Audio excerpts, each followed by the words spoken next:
यह आदमी धीरे धीरे अपनी हथेली खोलने के बाद उसकी हथेली में अचानक आग की एक छोटी सी लौ दिखाई दी। वह इस फिल्म का केंद्रीय पात्र जॉनी है, जिसने एक शैतानी बुजुर्ग के साथ आत्मा बेचने का करार किया था, जिससे उसे अजीबोगरीब शक्तियाँ मिली। लेकिन पहली बार परिवर्तन के दौरान जॉनी के शरीर से धुआं उठने लगा और उसके पैरों के नीचे अचानक आग लग गई।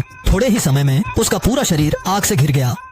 यह जलते हुए खोपड़ी का रूप भी जॉनी यानी बुरी आत्मा के सवार का प्रतीक बन गया। लेकिन तभी शैतान बुजुर्ग की ताकतें हासिल करने की इच्छा रखने वाला वास्तव में एक मायावी दुश्मन प्रकट हुआ और वह अपने 3 सहयोगी वाय, जल और धरती के साथ आया। जैसे ही वाय ने हमला कर जॉनी को जंजीरों से जकड़ा, तभी जॉनी ने जंजीर खींची और पलटकर दुश्मन को झटका दे दिया।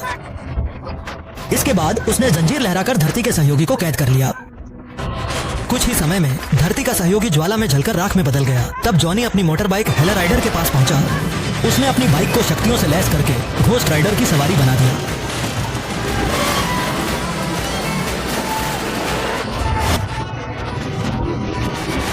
काम पूरा करने के बाद वह अपनी उड़न सवारी पर चढ़कर दूर चला गया। तभी उसने सड़क के किनारे एक लुटेरे को देखा। यू आर गिल्टी कहकर उसने लुटेरे को पकड़ा और अपनी न्यायिक शक्ति का प्रयोग किया।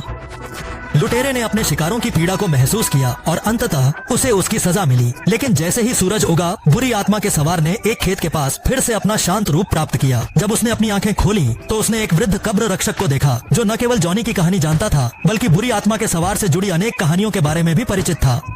बूढ़े आदमी से अलविदा कहने के बाद जॉनी घर लौट आया, लेकिन पुलिस ने मलबे के दृश्य में उसके वाहन की प्लेट देखकर उसे गिरफ्तार कर लिया। जैसे ही उसे जेल में बंद किया गया, कैदियों का एक समूह उसे घेरने लगा। लेकिन अगले ही पल एक तेज रोशनी चमकी और बदलते हुए बुरी आत्मा के सवार ने सभी को समाप्त कर दिया। उसके बाद उसने एक हाथ उठाकर टोकरा पिघला दिया।